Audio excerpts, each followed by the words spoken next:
Bonjour, dans cet épisode, je vais vous expliquer en quoi la confiance remontante, celle que les équipes font à leur manager, est la clé pour avoir des équipes performantes et surtout épanouies.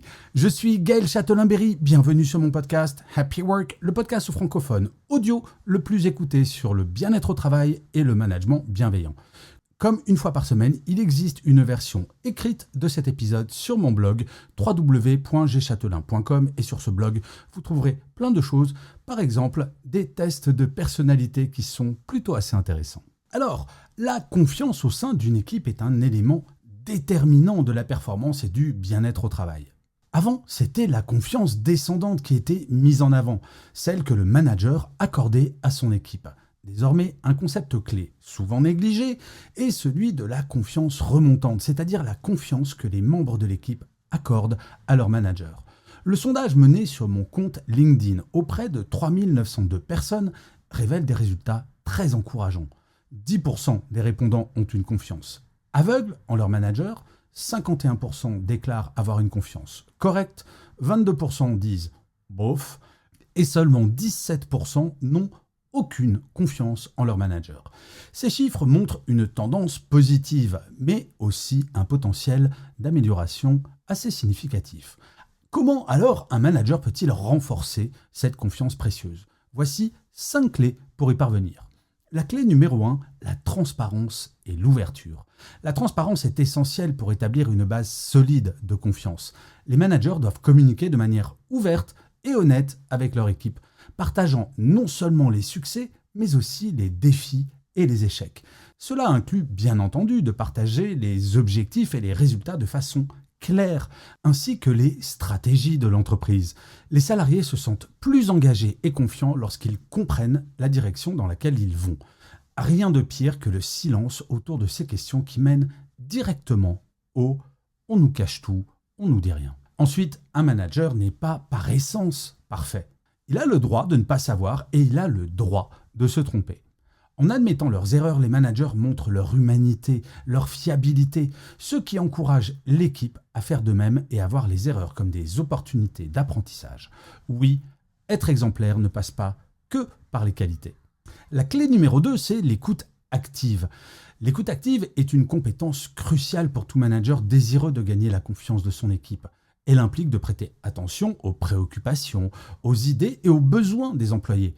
Pour développer cette compétence, les managers peuvent, par exemple, organiser des réunions individuelles pour discuter des progrès, des défis, des objectifs personnels de chaque membre de l'équipe, mais également de leurs remarques pour améliorer le quotidien. Il est fondamental de créer des espaces de dialogue sains qui encouragent les discussions ouvertes lors des réunions d'équipe, permettant à chacun de s'exprimer sans crainte de jugement ou de répercussions. Oui, je l'affirme, la libération de la parole est la clé de la confiance. La troisième clé, c'est la reconnaissance et la valorisation. La reconnaissance des efforts et des réussites est un puissant levier de motivation et de confiance. Les managers doivent s'assurer que les contributions de chaque membre de l'équipe sont reconnues et valorisées. Pour cela, ils peuvent exprimer des remerciements sincères. Il est fondamental que les managers prennent conscience et fassent savoir que, sans leur équipe, ils ne sont pour ainsi dire pas grand-chose. Mais bien entendu, il est nécessaire de récompenser les performances grâce à des systèmes de récompense pour les performances exceptionnelles, qu'il s'agisse de primes, de promotions ou de simples mentions lors de réunions. Enfin, célébrer les toutes petites victoires ne doit pas être négligé. Tous les jours n'est pas nécessairement un grand jour avec plein de victoires, mais il y a du positif dans chaque journée et le rappeler est important.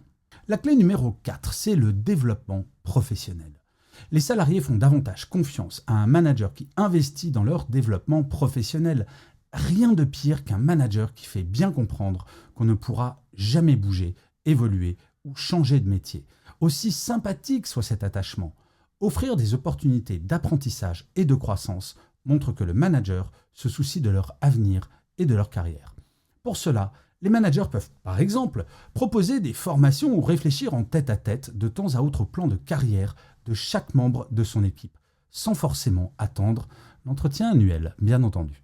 Et la cinquième et dernière clé, c'est la cohérence et l'intégrité. Oui, la cohérence et l'intégrité sont fondamentales pour établir une confiance durable. Les managers doivent être des modèles de comportement éthiques et fiables. Pour cela, ils doivent tenir leurs promesses et respecter les engagements pris, qu'ils soient petits ou grands. La cohérence dans leurs actions renforce leur crédibilité. Adopter des comportements éthiques permet à l'équipe de se sentir en confiance. Quoi de pire, franchement, qu'un manager qui impose des règles qu'il ne respecte pas lui-même? En conclusion, la confiance remontante est un pilier indispensable du succès organisationnel. Les résultats du sondage montrent une tendance positive, mais il reste des marges de progression pour les managers, heureusement, j'allais dire. En mettant en pratique ces 5 clés, transparence, écoute active, reconnaissance, développement professionnel et cohérence, les managers peuvent renforcer la confiance remontante de leur équipe. Cette confiance accrue se traduira par une meilleure performance, un engagement plus fort et un environnement de travail plus harmonieux surtout. Gagner et maintenir la confiance de son équipe est un processus continu, quotidien, mais les bénéfices en valent largement l'effort, non? Et vous, comment ça se passe la confiance si vous êtes manager ou manager? Est-ce que vous avez des trucs ou des remarques sur cet épisode? N'hésitez surtout pas à saisir vos claviers et les mettre en commentaire. C'est extrêmement important pour élargir ma façon de voir les choses et en plus cela me donne très souvent des idées pour de nouveaux épisodes de Happy Work. Donc pas d'hésitation à vos claviers. Je vous remercie 1000 fois d'avoir écouté cet épisode de Happy Work ou de l'avoir regardé si vous êtes sur YouTube. N'hésitez pas à partager cet épisode si vous l'avez apprécié, à vous abonner sur votre plateforme préférée, à mettre des pouces levés ou des étoiles si vous êtes sur Apple Podcast. C'est très très important pour que Happy Work dure encore très longtemps. Et en plus, de vous à moi, cela me fait toujours très plaisir. Je vous dis rendez-vous à demain et d'ici là, plus que jamais, prenez soin de vous. Salut les amis.